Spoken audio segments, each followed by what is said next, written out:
Donc, bonjour mes chers collègues. J'espère que vous allez tous bien. Donc, je suis votre collègue Abdullah, bien sûr S4, MCG Agadir. Je vous souhaite un bon ramadan. Donc, je viens de créer ma chaîne YouTube. Donc, c'est la première vidéo en ce qui concerne euh, les cours de S4. Donc aujourd'hui, je vais essayer de vous partager, de partager avec vous mes connaissances et ce que j'ai déjà compris dans la comptabilité de S4. Aujourd'hui, on va essayer de traiter justement le comportement des coûts. Je vais travailler avec le PDF que euh, notre collègue Itlaqid,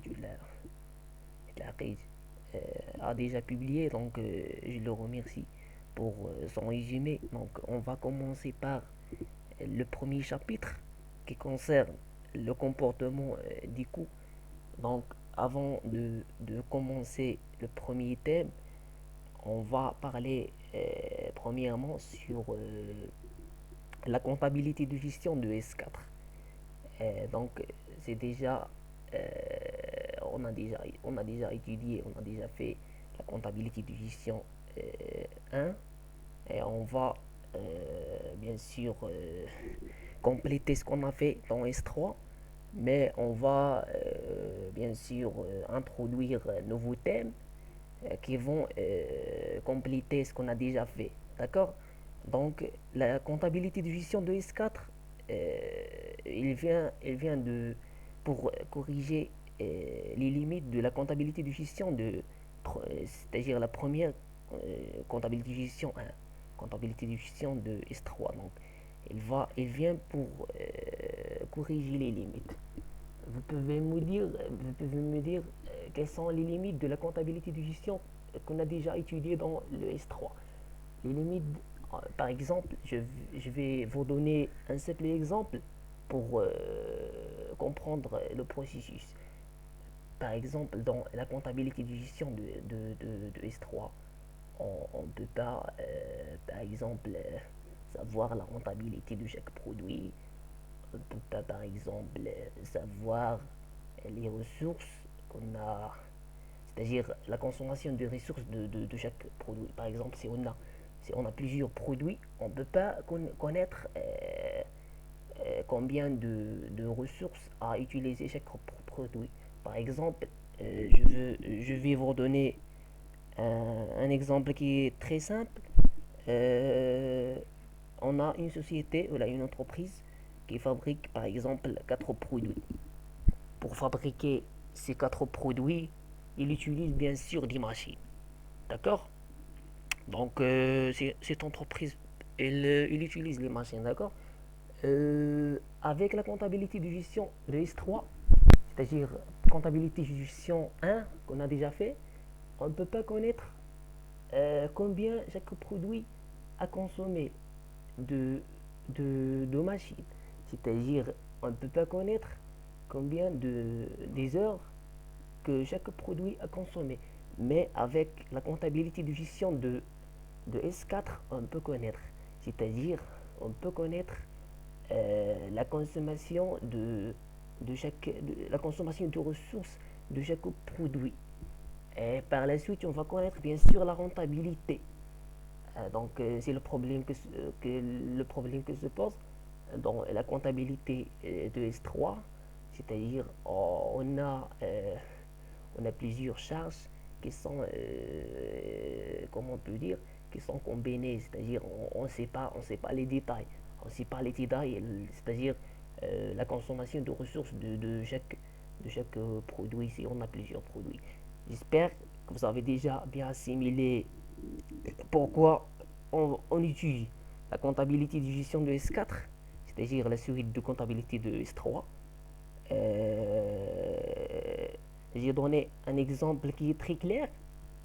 pour, c'est-à-dire introduire bien sûr compléter notre cours. Donc, comme vous voyez, on a le plan, les axes. On va commencer bien sûr par le comportement du coup.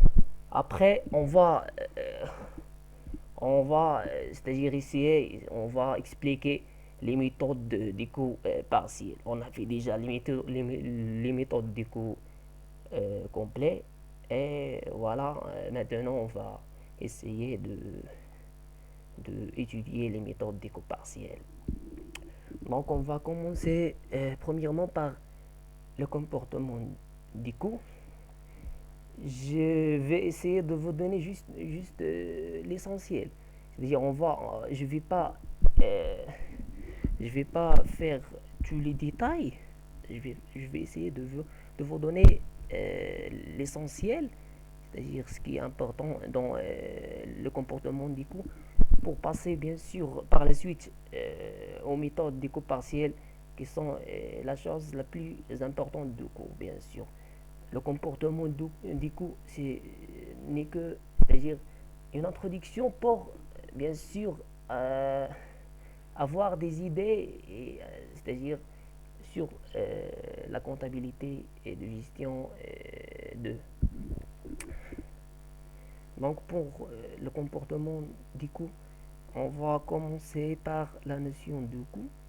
Comme vous savez tous, un coût correspond à la somme des ressources financières qu'il faut engager pour l'obtention d'un bien ou service. Je crois que c'est compris pour tout le monde. On sait déjà tous la notion du coût. Ce qu'il faut traiter ici ou signaler, c'est que on a deux types de coûts. On a un coût non absorbé et un coût absorbé. Quelle est la différence entre les deux? Un coût non absorbé, c'est-à-dire un élément d'actif. Par exemple, on achète une machine ou un matériel de transport. Ça entre dans le bilan. On peut pas inclure cette immobilisation dans le CPC. C'est-à-dire, il y a un coût non absorbé. Non absorbé. Pourquoi non absorbé? C'est-à-dire, il n'entre pas dans les opérations du CPC. On ne peut pas trouver un compte dans le CPC qui s'appelle achat de matériel de transport ou achat d'un terrain ou achat de matériel et outillage, etc. Mais on trouve le compte d'immobilisation parce qu'ils sont déjà des immobilisations à long terme. C'est pour cela on les trouve dans le compte des immobilisations. Pour le coût absorbé, c'est justement le contraire. Le coût absorbé, c'est un coût qui est absorbé dans le CPC. Par exemple, les frais de téléphone, par exemple, si on a payé les frais de téléphone, elles sont absorbées, c'est-à-dire on trouve, on peut, bien sûr, c'est évident, on trouve un compte qu'on vient, qui décrit un compte de cette charge. D'accord? Donc, euh, jusqu'à maintenant, on a vu la notion du coût, on a vu les types du coût. Euh, J'espère que vous avez bien assimilé ce qu'on vient de faire. Donc, c'est juste des exemples des coûts absorbés ou non absorbés, un terrain, etc. Et un autre point c'est-à-dire qu'il faut signaler, le terrain, on a ici, bien sûr, non absorbé. Un terrain, c'est un coût non absorbé. Si on a acheté un terrain, il reste un coût non absorbé. C'est-à-dire, on l'inscrit dans le bilan et pas le CPC. Pour l'amortissement d'un terrain est égal toujours à zéro. Pourquoi est égal toujours à zéro? Parce que on ne sait pas la durée. La durée de vie de terrain est infinie. Peut-être 20 ans, 30 ans, 60 ans. On ne sait pas, on ne sait jamais, on ne sait pas, on ne sait pas. Donc, comme je disais, le terrain est un coût bien sûr non absorbé. Pourquoi son amortissement euh, ou la dotation est égale toujours à zéro? Parce que la durée, c'est-à-dire la durée, bien sûr, la durée en année est infinie. Donc, le coût, bien sûr, c'est le coût, si on a calculé le coût, c'est-à-dire le prix d'achat ou la valeur d'entrée, et on a divisé cette valeur d'entrée sur la durée infinie, c'est-à-dire sur l'infini, on va obtenir bien sûr zéro. Donc, le terrain, son amortissement est toujours égal à zéro. Par la suite, on va passer à la méthode de classement des coûts. Donc, on a deux méthodes pour classer les coûts selon la nature. C'est un moyen d'identifier les charges à partir du titre de compte qui décrit le mieux leur nature. Bien sûr, dans le CPC, on a plusieurs comptes. On a des comptes qui concernent l'exploitation. On a des comptes qui concernent, c'est-à-dire des comptes qui concernent les éléments courants et des comptes qui concernent les éléments non courants. D'accord? Donc, on a bien sûr, on a des types de charges. C'est-à-dire, selon la nature, on a des charges, on a plusieurs charges. On a des charges financières, on a des charges d'exploitation et on a des charges non courantes. D'accord? Par la suite, la méthode de classement des coûts selon le comportement.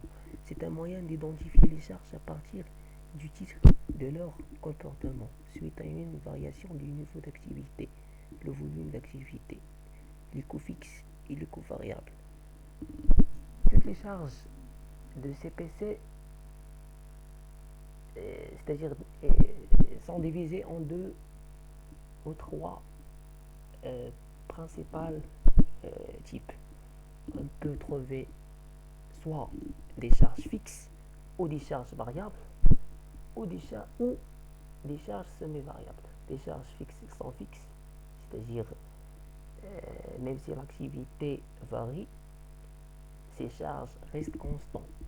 Les charges variables, bien sûr, elles varient avec l'activité et les semi-variables, c'est-à-dire on a une partie fixe et une partie variable. D'accord? On va commencer par les charges fixes. Donc, j'ai déjà donné la définition des charges fixes, c'est-à-dire elles sont fixes par rapport à l'activité, même si l'activité a varié ou, c'est-à-dire ou a évolué, mais elles restent toujours constantes. D'accord? On a ici des exemples des coûts fixes, les salaires, les taxes, les assurances, etc. Et ici, on a l'équation. L'équation des charges fixes. Y est égal à P. Y, c'est le coût fixe total. B, c'est l'ordonnée à l'origine. Bien sûr, si on veut, bien sûr, avoir, c'est-à-dire, on va essayer d'expliquer ici. D'accord? Donc l'origine de l'équation, c'est que c'est déjà y est égal à x plus p.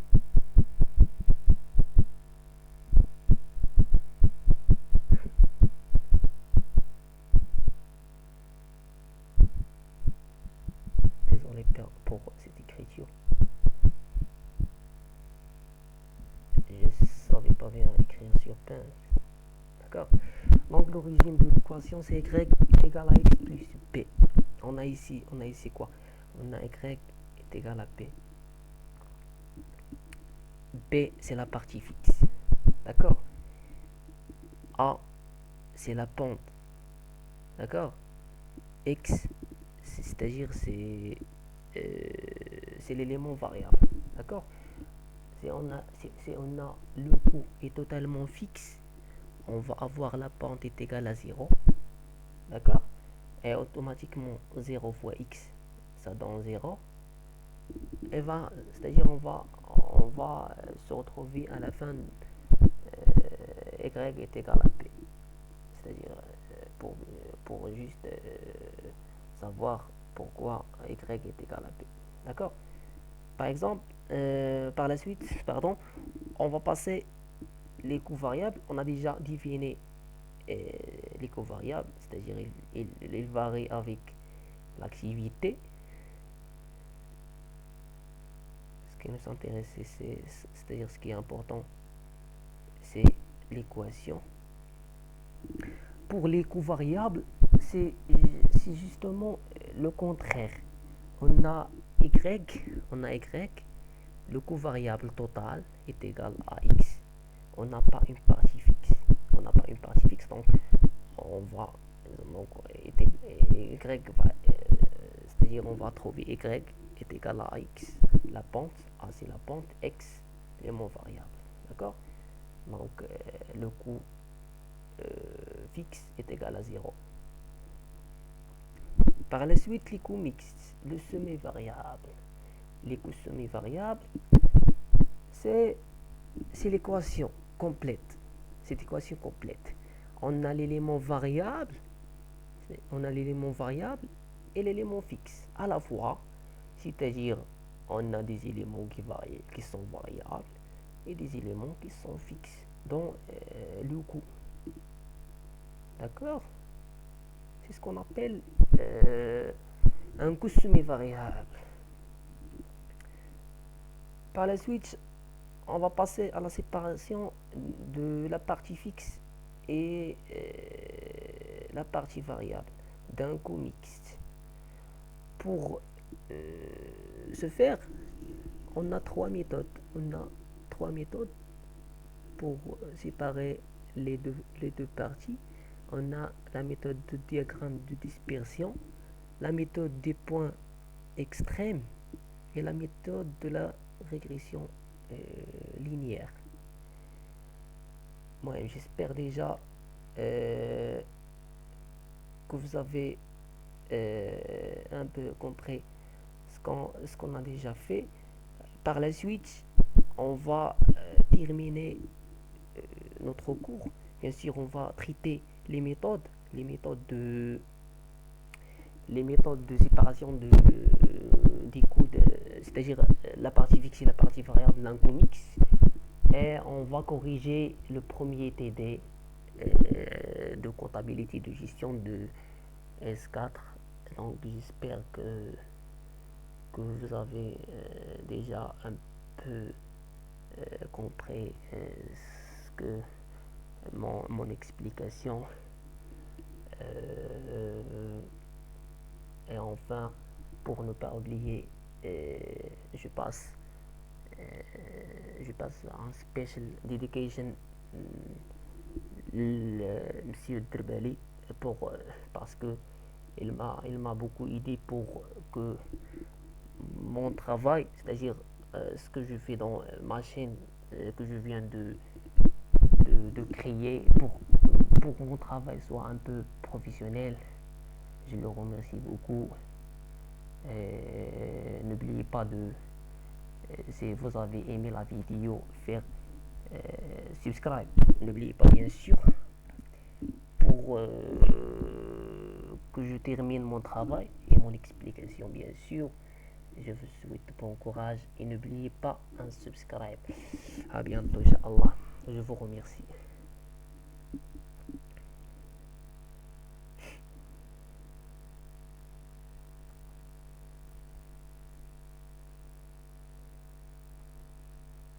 Et par la durée de